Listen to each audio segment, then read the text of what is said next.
Sasa hapa kuna ujumbe nimepokea kutoka kwa mteja wangu ambaye nilimhudumia hapo awali, na leo hii amerudishia feedback kwamba ameweza kupata matokeo mazuri ama sasa hivi anaendelea vizuri. Sasa natamani nimpigie ili aweze kushare na sisi shuhuda yake na wote tumsikilize.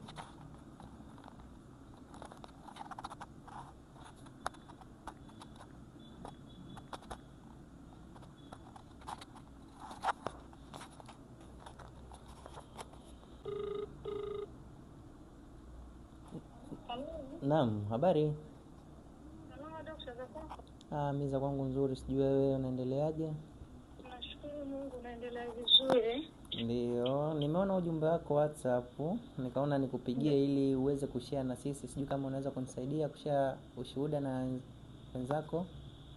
Okay, nashukuru sana. Nilikutumia mchana Ndio. hali yangu na mabadiliko ambayo nimekuwa nikiyapata. Unajua mimi ni changamoto hii ya mgongo, kiuno, nimeteseka nayo kwa muda mrefu. Na nafikiri ilikuwa bado kidogo tu kwa sababu niliambiwa niende India kwa ajili ya upasuaji. Ila kadri ambavyo nilikutana na wewe ukanielekeza juu ya huduma yako, nimeanza kutumia dawa, nikaanza kuona matokeo kidogo kidogo. Kwa ile safari ambayo tulitakiwa twende India tulirailisha. Sawa. Lakini nimetumia ni mwezi wa pili sasa.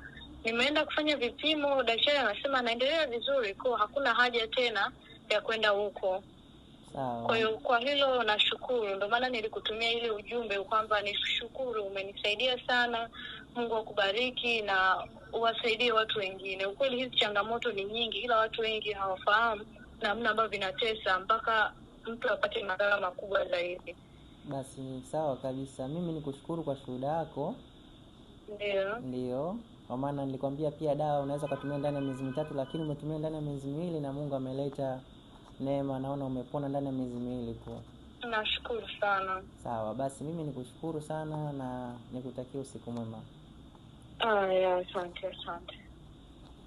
Sasa kama ni wewe ambaye unapitia changamoto, na huyu ni mgonjwa wangu ambaye nilikutana naye tu TikTok, ameweza kutumia dawa zangu na leo hii amepona. Ikiwa unapitia changamoto yoyote ya viungo pamoja na mifupa, unaweza kanitafuta sasa ama kuchukua namba yangu hapo bio ili nikupe suluhisho ambalo linaweza kuwa la kudumu kwa ajili ya kuimarisha afya ya mifupa pamoja na viungo vyako.